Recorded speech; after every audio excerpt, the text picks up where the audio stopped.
प्रशांत किशोर ने बताए बीजेपी को हराने के 4 तरीके। बीजेपी को हराने के लिए लालू, तेजस्वी और कांग्रेस को करना होगा ये काम। बता दें, राजनीतिक रणनीतिकार प्रशांत किशोर ने अपने जनसुराज के पदयात्रा वाले संवाद के दौरान लोगों से कई बातें साझा की हैं। पीके ने लोगों को बताया कि बीजेपी को हराने के लिए 4 फैक्टरों पर काम करना होगा। बिना आप फुल प्रूफ प्लानिंग के बीजेपी को नहीं हरा सकते हैं। बीजेपी ने अपने चारों तरफ 4 आवरण चढ़ा रखे हैं। ये इतने मजबूत हैं कि इनसे मुकाबला आसान नहीं है। हालांकि उन्होंने ये भी बताया कि यह संभव भी नहीं है, ऐसा किया जा सकता है। पार्टियों को बीजेपी के इन 4 फैक्टर से लड़ना होगा, लोगों के बीच जाना होगा। उसके बाद बीजेपी के इन 4 फैक्टर को काटना होगा, इससे मुकाबला करना होगा। उसके बाद ही जाकर जीत मिल सकती है।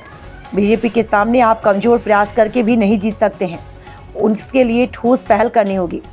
खबरों में आगे विस्तार से बताएंगे, मगर उससे पहले आप सभी से गुजारिश है, अगर आप चैनल पर नए हैं तो अभी सब्सक्राइब कर लें।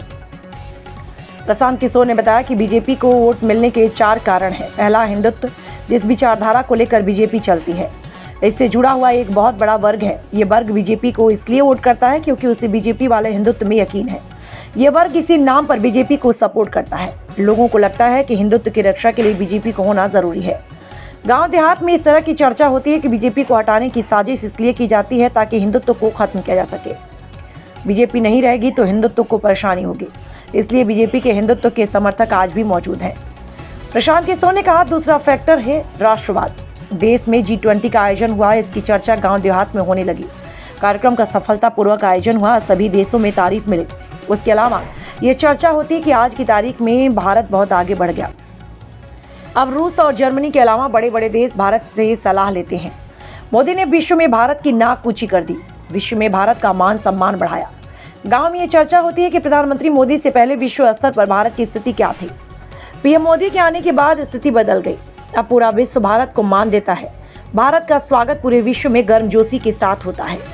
प्रशांत किशोर ने तीसरा फैक्ट बताया, केंद्र सरकार के लाभार्थी। केंद्र सरकार से जुड़ी हुई करोड़ों लाभार्थी हैं। मुफ्त के अनाज की योजना, उसके अलावा किसान सम्मान निधि योजना, प्रधानमंत्री आवास योजना, प्रधानमंत्री की ओर से शुरू की गई उज्ज्वला योजना। केंद्र सरकार की कई योजनाएं हैं जिससे करोड़ों लोगों को सीधा लाभ मिल रहा है। ये लोग खुलकर बीजेपी को वोट देते हैं। ये कभी भी बीजेपी के अलावा किसी और को वोट नहीं देंगे। लाभार्थियों का मानना है दूसरा कोई आएगा तो इस लाभ को बंद कर देगा, उन्हें ये लाभ नहीं मिलेगा, इसलिए लोग बीजेपी को वोट करते हैं। बीजेपी की ओर से कोई भी स्कीम लॉन्च की जाती है तो उसमें बीच में कोई नहीं होता, सीधा फायदा लाभुक के खाते में पहुंचता है। ये बात भी लोगों को प्रभावित करती है। प्रशांत किशोर ने बताया, चौथा जो सबसे बड़ा फैक्टर बीजेपी के चुनाव जीतने का, वो है पार्टी का संगठन। बीजेपी एक संगठन बेस्ड पार्टी है। यहाँ पर चुनाव लड़ने के लिए पैसे दिए जाते हैं, पैसे लिए नहीं जाते हैं। आप किसी अन्य पार्टी से चुनाव लड़ते हैं तो आपको पैसे खर्च करने पड़ते हैं। बीजेपी पैसे देती है चुनाव लड़ने के लिए। आप जाइए और अच्छे से चुनाव लड़िए, जीत कर आइए। कुल मिलाकर पार्टी की ओर से सिस्टमैटिक ढंग से अपने उम्मीदवार को चुनाव लड़ाया जाता है। उस तरह पार्टी के कैंडिडेट जीत कर आते हैं। बीजेपी में संगठन स्तर पर नियमों के मुताबिक निर्णय होता है। बीजेपी एक मजबूत संगठन है, इस संगठन की वजह से भी उसे वोट मिलता है। प्रशांत किशोर ने कहा, बीजेपी को हराने के लिए आपको इन 4 फैक्टर से लड़ना होगा। आपको जमीन पर उतरकर लोगों को हिंदुत्व के बारे में बताना होगा, उन्हें समझाना होगा कि कोई आकर हिंदुत्व को खत्म नहीं कर सकता।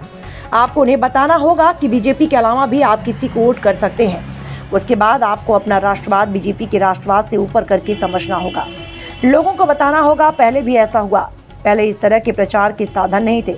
आपको राष्ट्रवाद के बारे में लोगों को बताना होगा।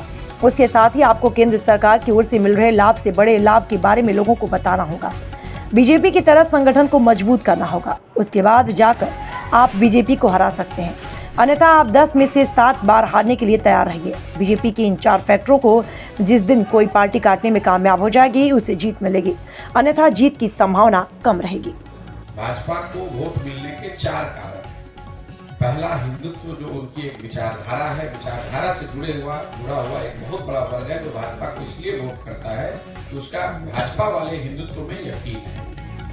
दूसरा, जो ये नियो राष्ट्रवाद की बात शुरू हो गई है, जो गांव देहात में आप सुनते हैं कि भारत विश्व का गुरु बन गया, पूरे विश्व में भारत की शान मोदी जी ने बढ़ा दी, इतना बड़ा G20 हो गया। ये जो सारी बातें हैं, ये राष्ट्रवाद की जो भावना है। पुलवामा का आपने देखा होगा, पुलवामा के नाम पर लोगों ने वोट दे दिया। तो दूसरा जो वजह है, बड़ी वजह है कि राष्ट्रवाद की एक भावना को बढ़ाकर उसके आधार पर लोग भाजपा को वोट मिलता है। तीसरा, एक बहुत बड़ी संख्या में लाभार्थी जिनको सरकार की अलग अलग योजनाओं के, चाहे शौचालय का हो, किसान स्वनिधि का हो, घर बनाने का हो, जिसको सीधे सरकार, केंद्र सरकार पैसे भेज रही है। और चौथा, जो बीजेपी का अपना संगठन है, उस संगठन की जो ऑर्गेनाइजेशनल और फाइनेंशियल मसल पावर है।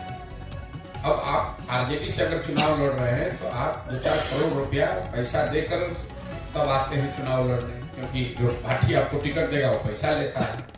अगर आप भाजपा से चुनाव लड़ रहे हैं तो भाजपा वो पैसा आपको दे रही है कि भाई आप जाइए और अच्छे से वहाँ जनसंपर्क कीजिए और चुनाव लड़िए। तो इन चारों विषयों पर कम से कम 4 में 3 अगर आप बेहतर प्रयास नहीं करेंगे, हिंदुत्व के सामने कोई बेहतर विचारधारा होनी चाहिए, राष्ट्रवाद जो भाजपा का राष्ट्रवाद है उससे बेहतर राष्ट्रवाद आपका दिखना चाहिए, लाभार्थी के लिए, लोगों के लिए जो भाजपा कर रही है उससे बेहतर लाभार्थी का आपका मॉडल होना चाहिए, और जितनी ताकत भाजपा की ऑर्गेनाइजेशन की, संगठन की जमीन पर है उसके मुकाबले का संगठन खड़ा होना चाहिए। जब तक इन 4 में कम से कम 3 बातों पर आप बेहतर प्रयास नहीं करेंगे तो 10 में 7 बार 8 बार आपको हार का ही सामना करना पड़ेगा। एक दो जगह जहां जीत हासिल हो भी जाती है उसका कोई बहुत असर नहीं है।